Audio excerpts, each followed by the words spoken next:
सुंदर वन जंगल का मौसम बहुत सुहाना था। सभी पक्षी अपने अपने घोंसलों में आराम से रहा करते थे। उसी जंगल में एक पेड़ पर टूनी चिड़िया भी रहा करती थी। टूनी चिड़िया अपने दो बच्चों के साथ खुशी खुशी रहती थी। टूनी चिड़िया के घोंसले के सामने वाले पेड़ पर गोरी कोवी का घोंसला था। गोरी का बेटा जग्गू बहुत शरारती था। एक दिन की बात है। क्या हुआ बच्चों, तुम क्यों रो रहे हो और ये सारा घोंसला तितर बितर क्यों किया हुआ है? मम्मा, आज फिर गोरी आंटी के बेटे जग्गू ने हमें तंग किया। वो बहुत देर तक हमें परेशान करता रहा और फिर हमने उसे जाने को कहा तो उसने गुस्से में आकर सारा घोंसला फैला दिया। मम्मा, जग्गू बहुत शरारती है। बच्चों, तुम परेशान मत हो, मैं गोरी बहन से अभी जाकर बात करती हूँ। टूनी चिड़िया गोरी कोवी के पास जाती है और जग्गू के बारे में उसे बताती है, जिसे सुनकर गोरी कोवी को जग्गू पर बहुत गुस्सा आता है। जग्गू, तुम्हें जरा भी शर्म नहीं आती? तुम टूनी बहन के घर जाकर उनका सारा घोंसला खराब कर कर आए हो और मैंने सुना है तुम इनके बच्चों को भी बहुत तंग करते हो और तुमने उनके साथ झगड़ा और मार पिटाई भी की है। अरे गोरी बहन, ऐसे मारने से कुछ हल नहीं निकलेगा। जग्गू को प्यार से समझाओ। मैं भी क्या करूं? मेरे साथ कोई भी खेलना पसंद नहीं करता। टूनी आंटी के घर खेलने जाता हूं, परंतु इनके बच्चे मेरे साथ खेलना पसंद नहीं करते। मुझे उनके साथ अच्छा लगता है माँ। बस इतनी सी बात, इसका मतलब तुम उनसे खेलने आते हो? ये तो अच्छी बात है। बेटा आओ, तुम मेरे साथ मेरे घर चलो और जितना मर्जी मेरे बच्चों के साथ खेलना, तुम्हें कोई मना नहीं करेगा। सच टूनी आंटी? क्या अब मैं आपके बच्चों के साथ खेलने आ सकता हूँ? हाँ बाबा, तुम्हें कोई मना नहीं करेगा। फिर गोरी का बेटा उस दिन के बाद टूनी के बच्चों के साथ खेलने लगता है और धीरे धीरे उन सब में बहुत गहरी दोस्ती हो जाती है। ऐसे ही कुछ दिन बीत गए। एक दिन जंगल में बहुत तूफानी बारिश हो रही थी। पक्षियों के घोंसले उजड़ गए। न जाने कितने पक्षी उस बारिश में मारे गए। गोरी कोवी का बेटा जग्गू एक डाल पर बैठा रो रहा था। मम्मा, आप कहाँ हो मम्मा? मैं तुम्हारे बिना अकेला हो जाऊंगा मम्मा। सब तरफ तो बच्चों को ढूंढ लिया, परंतु बच्चे कहीं नजर नहीं आए। न जाने कहाँ गए। ये तो गोरी कोवी के बेटे जग्गू के रोने की आवाज है। टूनी उसके पास जाती है। अरे जग्गू बेटा, तुम क्यों रो रहे हो? और गोरी बहन कहाँ है? टूनी आंटी, माँ कहीं नजर नहीं आ रही। वो सुबह बाढ़ के पानी में गिर गई थी, जब से कहीं दिखाई नहीं दी है। मुझे उनकी बहुत चिंता हो रही है आंटी। घबराओ नहीं बेटा, मैं तुम्हारी माँ को अभी ढूंढ कर आती हूँ। तुम यहीं बैठे रहना और मेरा इंतजार करना।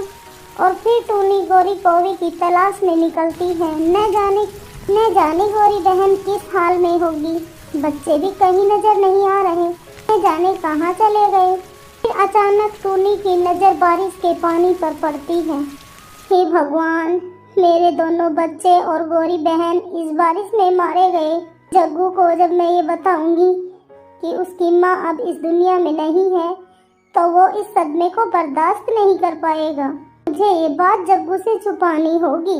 फिर टूनी वापस जग्गू के पास चली जाती है। गोरी आंटी, आप वापस आ गई। मेरी माँ का कुछ पता चला? टूनी आंटी, नहीं जग्गू बेटा, तुम्हारी माँ का कुछ पता नहीं चला। टूनी आंटी, अब मैं क्या करूँगा? अब मैं किसके सहारे रहूँगा? मुझे तो माँ के बगैर नींद भी नहीं आती। जग्गू बेटा, रोना बंद करो। शायद उनका साथ इतना ही लिखा था। आज से तुम मेरे साथ रहोगे।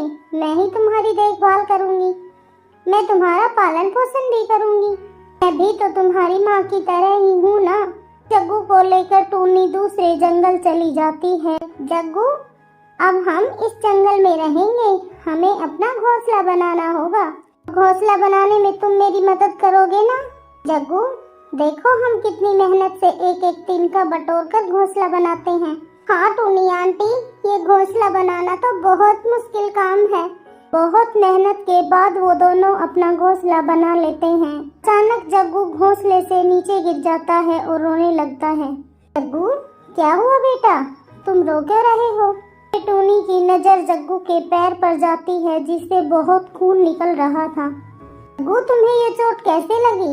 टूनी आंटी, ये चोट बारिश में एक पेड़ के टूटने से लगी।